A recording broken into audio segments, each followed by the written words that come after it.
Greetings and welcome back to Christian News and Views. This is Bible Talk, and this is episode 2659. And if you recall, we are doing throughout this week Crucifixion Week. We've yesterday we actually looked at the crucifixion. Today would have been back then Passover Day, Thursday, and so we're going to pick this up and in Exodus 12, chapter 12, and Leviticus 23, the Passover was established by God. It referred back to the night when all the firstborn in Egypt were slain, except where the door had the mark of blood on it. This, by the way, if there were any Jewish families that didn't put the blood out, they were subject to it too. The only thing that would protect them was the blood. And the interesting thing about it was the framework of the door here and here, almost like a picture of a cross. And I don't think that's an accident. The death angel would pass those houses, and everyone inside was safe. But those homes not so marked suffered great loss, and mourning was heard throughout Egypt. In fact, they lost their firstborn. Pharaoh himself lost his firstborn. The Passover also looked forward to the cross. Usually, when you think of the Passover, especially as the Jews celebrate, it's all focused on the past. Well, I shouldn't say all. If I remember correctly, there was a time when somebody actually demonstrated it, and there was a chair that was left empty. And that chair looks forward to the cross, but they don't go into it in a lot of detail or anything. It's just that there's someone they're waiting for, the Messiah. And so, if I remember correctly, that's what that is. I'm not Jewish. I don't necessarily claim to understand all their ceremonies and things of this nature, but I do believe that that's what somebody explained that they actually put on a Passover for us. So it looked forward to the cross, not necessarily in their eyes, so much as we look back at it and we see it as looking forward to the cross and the shedding of Jesus' blood. Yesterday, he had been crucified by the Romans at the behest of the Jews, but no cross could kill the Son of God. Let me repeat that. No cross could kill the Son of God. He's God himself. You can't kill God. You cannot kill God. They could torture him, cause him to bleed, and all these things. Although he could have stopped it at any time, he could have gotten off the cross at any time. He was God. He had angels who were there willing to help him, but he wouldn't let them. One angel in the Old Testament slew over around 100,000 enemy soldiers. One. So yeah, he had a legion of angels just ready to help him. As far as anyone knew, he lay dead inside that tomb. And that's where his body was. But he was busy doing other things not necessary for us to examine. Well, I will examine it to a little bit. It is believed that he went into hell itself and preached not a salvation message. They could not get saved. More, in my terminology, more as a vindication. He's letting them know that there was a time they could have received him and believed him back in the Old Testament days.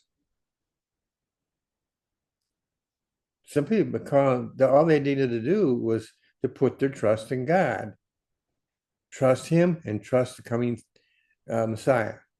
They didn't do that. And so, no matter how good they were in their own lives, they ended up in hell. And so, I think that I've never heard, I don't think I've ever heard a sermon, might have heard one sermon on that subject of Christ going into hell. And it's hard to preach on it because there's not a whole lot in the Bible about it. That's one of those things that we'll learn a whole lot more about when we get to heaven. Another thing that he did, either right there while he was in the tomb or shortly after meeting with Mary Magdalene, he was on his way to take his blood to the mercy seat. And so he may have taken the believers from paradise to heaven at that time, or it may have been while he was in the tomb. Again, not a whole lot of explanation. And there's all sorts of explanations that man can come up with. And I don't think that that's important for us to go into, but it is something that happened either during the time in the tomb or right afterwards when he took his blood. So then he was going to reveal himself on not until Sunday. So his body lay there in that tomb. But he himself had left the body and was doing all these whatever else he had to do. During this time, the believers would have been in mourning. Would have been Passover day, and they would have been in mourning. It should have been in celebration because Passover looks back at them being delivered from Egypt. It was a time of rejoicing, a time of praising, but they were in a time of mourning. So it's kind of hard to rejoice when you're mourning. They didn't understand. They had heard Jesus told them more than once, I'm going to die, I'm going to be, and I'm going to come back. But we look at that and say, well, how stupid could they be? They weren't being stupid. You and I would have probably reacted the same way because this was totally an untraveled journey, an untraveled pathway. Never before had anybody ever gone to heaven and come back even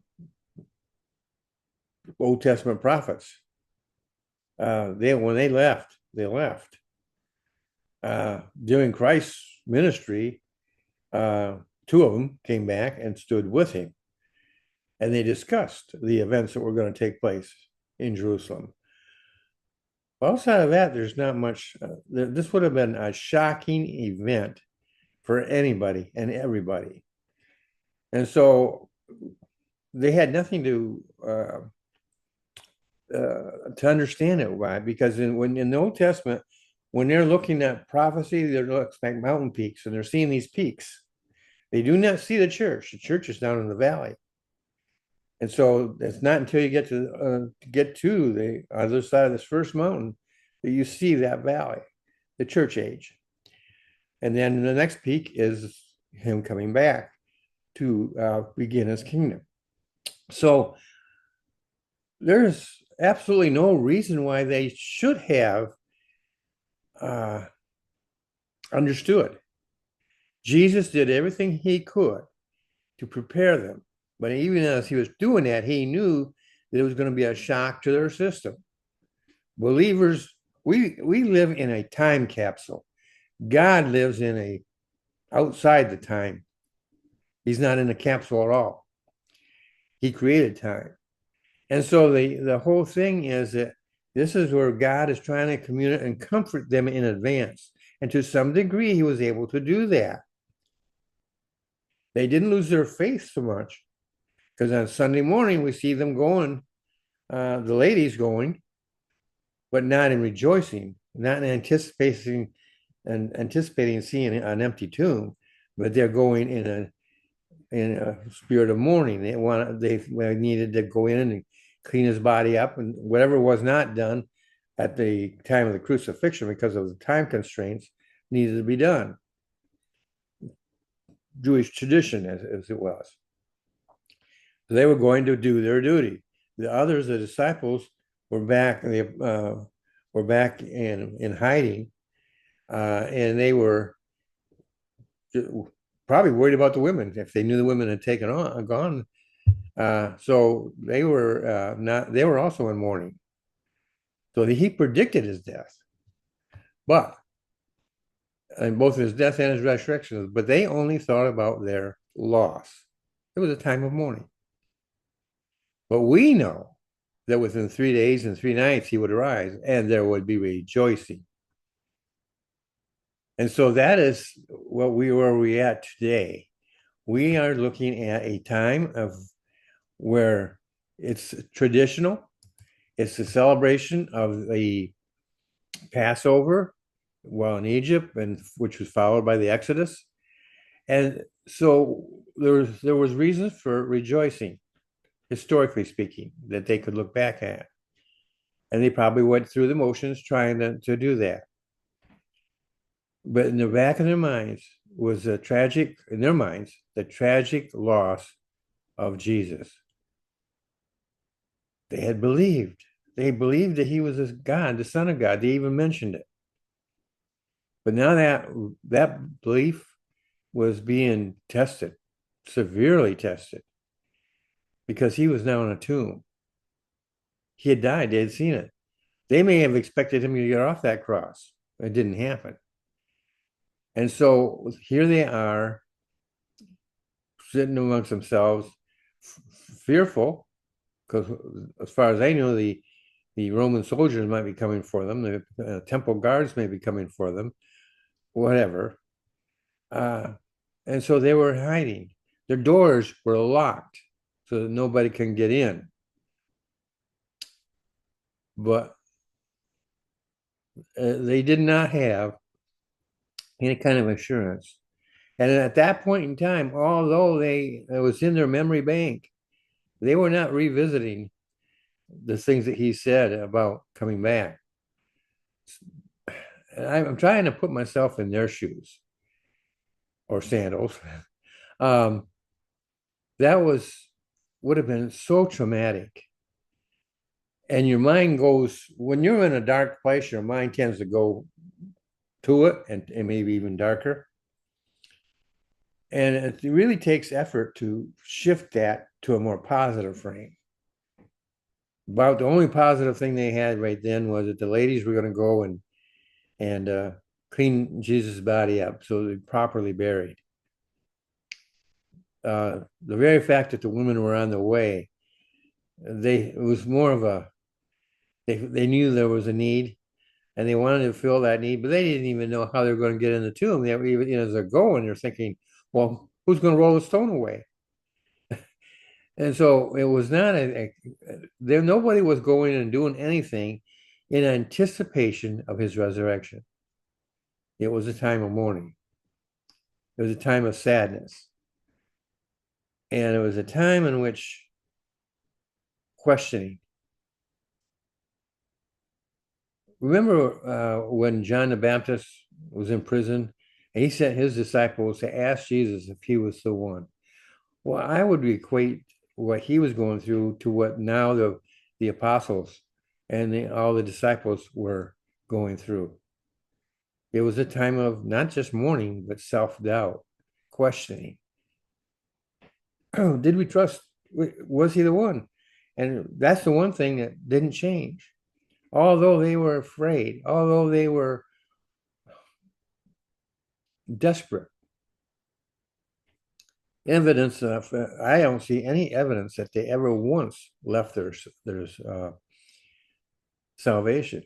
They believed that he had died. In fact, Thomas, because he wasn't there, I said, I'm not going to see, believe until I can touch him. That wasn't, a lot of times people criticize Thomas for that, and I'm glad he said it, because there are times in our lives when things don't go our way, things go sideways. And we know that though we cannot see him, though don't know all that he knows, that he is there. And that we just turn our attention to him. And if we do, and allow him to come in and comfort us, it will change. When my wife passed away, and I was left there alone in my apartment with her, waiting for people to arrive, God comforted me. Nobody else could have. They could have tried, but he actually comforted me. And by the time those people arrived, things have changed within me. And so that's how God works. He works in us and through us. and he will comfort us if we will let him.